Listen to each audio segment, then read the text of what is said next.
Le pipu! Salutations à vous, je me nomme Ozimitsu et comme le nom de cette vidéographie l'induit, je vous amène de nouveau une liste de top 10. Oh, today you're doing a video on your Ozimitsu channel. But I thought that this week was when I upload to the French channel. No, that's next week, yeah. Didn't you get the memo? No, I didn't. So, what's today's video on? Ozimitsu's favorite megas. Here's a script.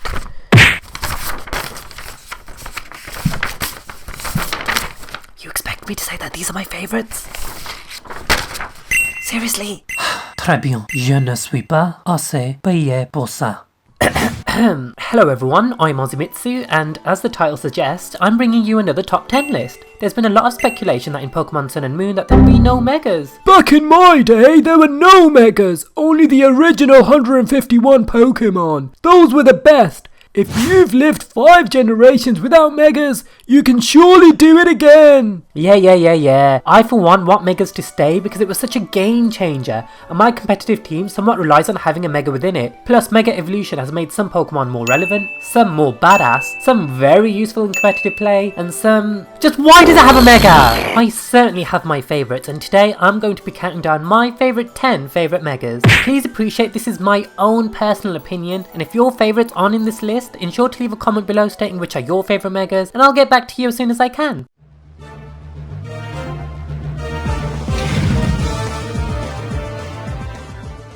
Before we do commence, however, I have a few honourable mentions. My first honourable mention goes to Mega Gyarados, who prior to Mega Evolution was a Water and Flying type, so those electric type attacks would really sting. Upon Mega Evolving, it becomes a Water Dark type, making it both better defensively and offensively, with a crucial immunity to Psychic, and also getting access to Iron Head to counter its new weakness to Fairy. I'm gonna go for a Charm. Just in case I don't one-shot it. What? Oh my god! My second honourable mention goes to Mega Banette. I don't know why, but I just find its design pretty awesome, and upon Mega Evolving it receives the Prankster ability, which is pretty useful for good old Priority Destiny Bond. Ayy. Anyway, let's get on with the list.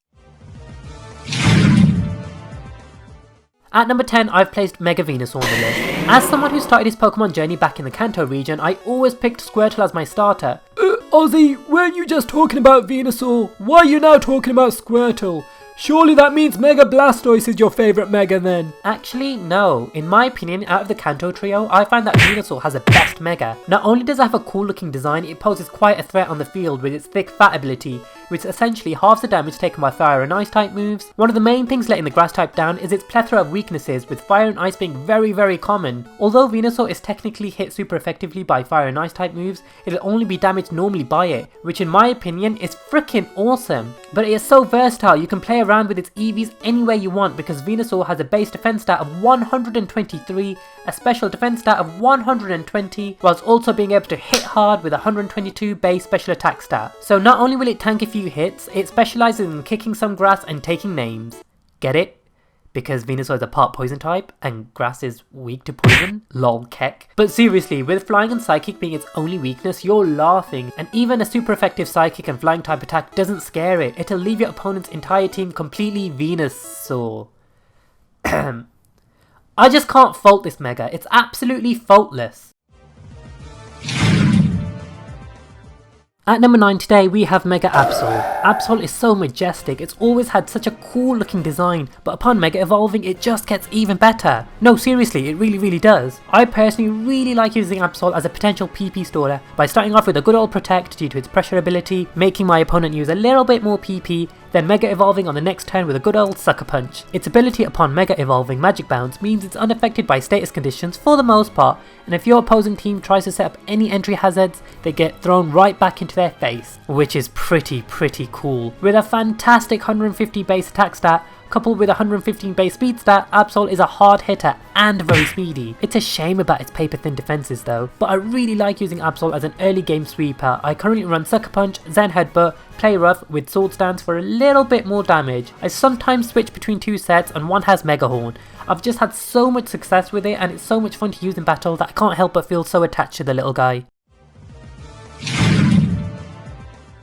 At number 8 today, I've placed Mega Scizor on the list. But Ozzy, we've went through this. It's not pronounced Scizor, but Scizor. Yeah, you know me, I can't pronounce anything right. Tomato, Rayquaza, Arceus, Oshawa, Clefairy, Peepoo, you know, the list goes on. Anyway, what can I say about Scizor? I love its sleek design, its colour scheme, its typing, just everything about it. It being a bug and steel type means it loses a lot of its weaknesses, unlike its predecessor Scyther. It only having to worry about a 4x weakness to fire is a pretty good trade-off in my personal opinion. What I like about Scizor is the number of different ways you can use it. You can use it as a priority destructor with a technician boosted stab bullet punch, or a U-turn scout. It gets access to such great moves, you can never really be too sure what kind of set you want to run. But if you did want more information about this, I did talk about Scizor and its pre-evolution Scyther in one of my Evolution Solution series episodes. You can click the icon on the top right hand corner of the screen now if that tickles your pickle. Please watch my videos, please support me, I need the ad revenue so I don't end up homeless. Please click it now. At number 7 today, I've placed Mega Mawile on the list.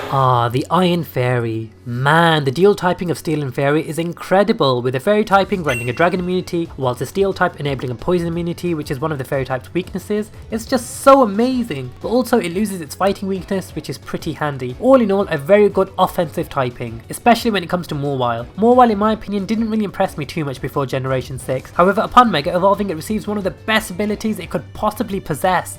Huge power. This essentially doubles the attack stat of the Pokemon with this ability, and with Mawile's 105 base attack stat, ooh boy! I know a lot of people complain that all competitive Mawiles have the same sets, but it's just so darn perfect that you can't really go wrong. I personally really like using Mega Mawile in doubles with Aromatisse. I usually go for a cheeky little protect with Mega Mawile, set up a trick room with Aromatisse, ensuring Mawile will outspeed on the next turn, and wreck and clean house. Give it Play Rough, Iron Head with Sucker Punch, and you're set. But seriously, aside from competitive battling, I really like Mawile's design. It just looks so intimidating and just so badass. That, in my opinion, is a good enough reason to put it at number 7 on this list.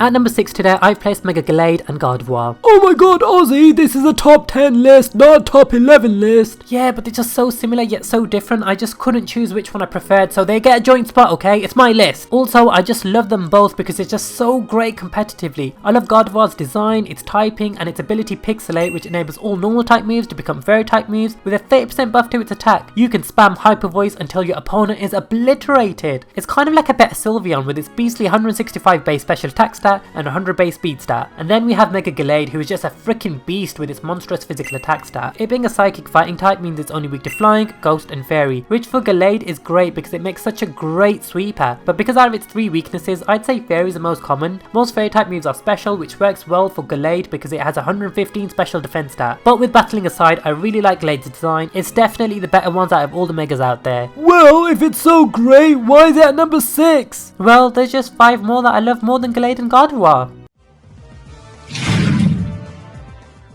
At number 5 today, we have Mega Metagross. Do I even need to explain this one?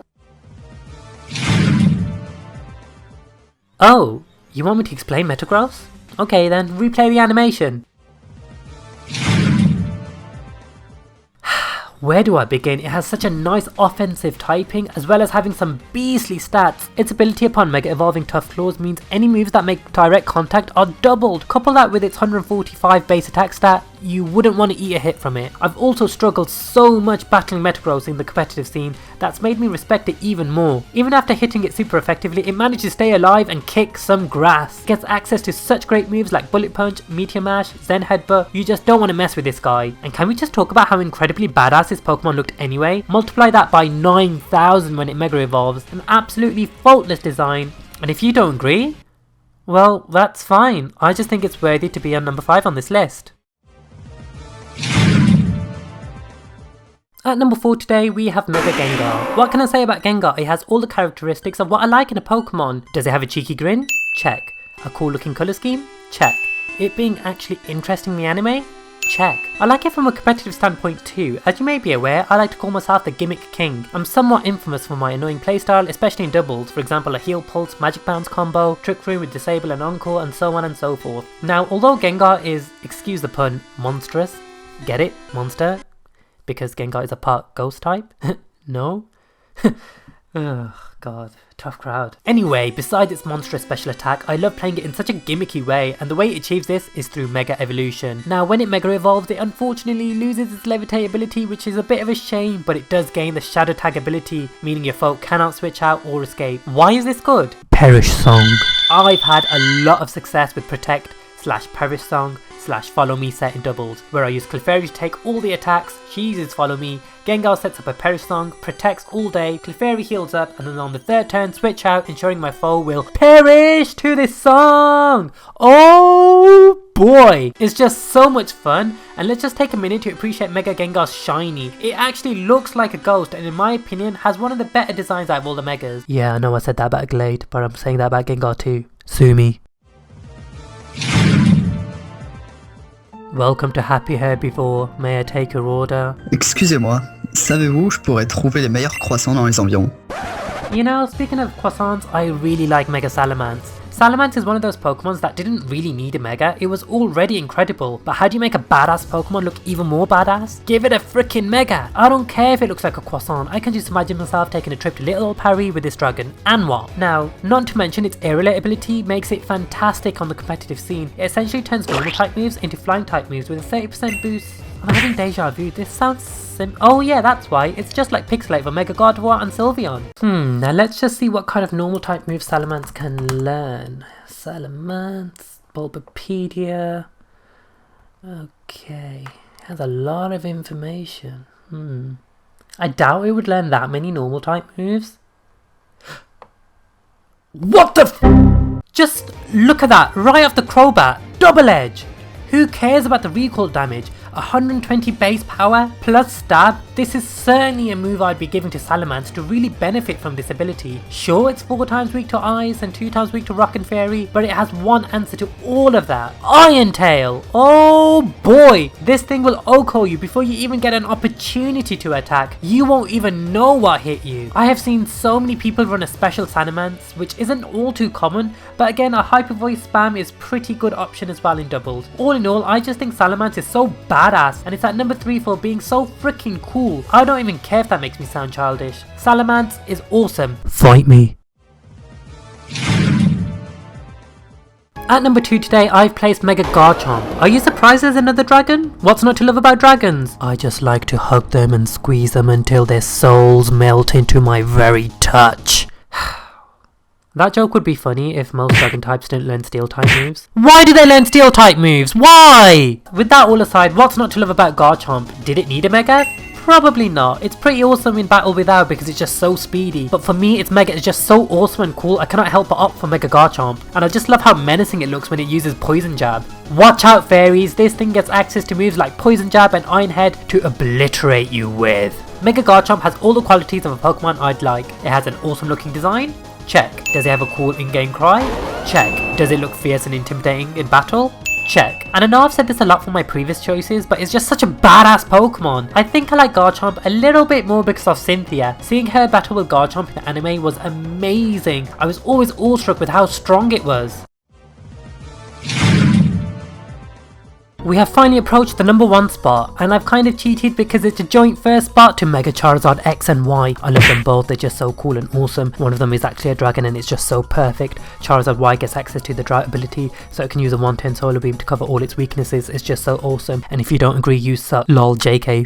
Q Charizard. Now this selection may surprise you, but at number 1 we have Mega Sableye. Whenever I reveal to a fellow Pokemon lover or even a friend that Sableye is one of my favourite Pokemon, they always seem to be a little bit surprised. I think it has to do with it being a dark and ghost type, when I mainly gravitate towards fairy and water types. So the surprise of me liking Sableye is totally justified. Were you surprised? If you were, please let me know in the comments below. Anyway, Sableye is pretty awesome, and with its ability Prankster, it gives priority moves to non-attacking moves, which is awesome. I tend to use Sableye as a Will-O-Wisp starter, and once I've done that, I'll Mega Evolve into Ultra Beast mode. One of the main things I like about Mega Sableye is its cheeky smile and the way it hides behind its crystal. I don't know, just because in real life, even though I'm quite shy, I'm still quite a cheeky person, and I just feel like Sableye represents that. I don't know, for me it's just a combination of cute, gimmicky, and I like the fact that its playstyle annoys your foe. Mega Sableye also gets access to Magic Bounce as an ability, which is fantastic. I personally like pairing Sableye with Gothitelle, set up Trick Room, and then when Gothitelle uses Heal Pulse, it will bounce back onto her for recovery as opposed to using Rest. Sableye can be used as both a support Pokemon Pokemon and a Trick Room Sweeper, but I mainly like Sableye because of how cheeky it looks, and its in-game cry kind of represents that to me. Unfortunately, I've never bred my own Sableye, but I did not hack it. I got a perfect Ivy Sableye off Wonder Trade and I use it in battle, and using Sableye as one of your megas is a pretty good sacrifice in my opinion. Anyway, that wraps up my top 10 favourite megas. What did you guys think? Did you agree with my choices? Which are some of your favourite megas? Be sure to let me know by commenting them down below and I'll get back to you as soon as I can. As always, please share your support by liking this video if you did enjoy it, and share it with someone you think would enjoy it too. Also subscribe so you never miss a video from me. You can follow me on Twitter, Facebook, Pokemon Mino, where I post daily. But I'm Ozimitsu, until next time, see ya!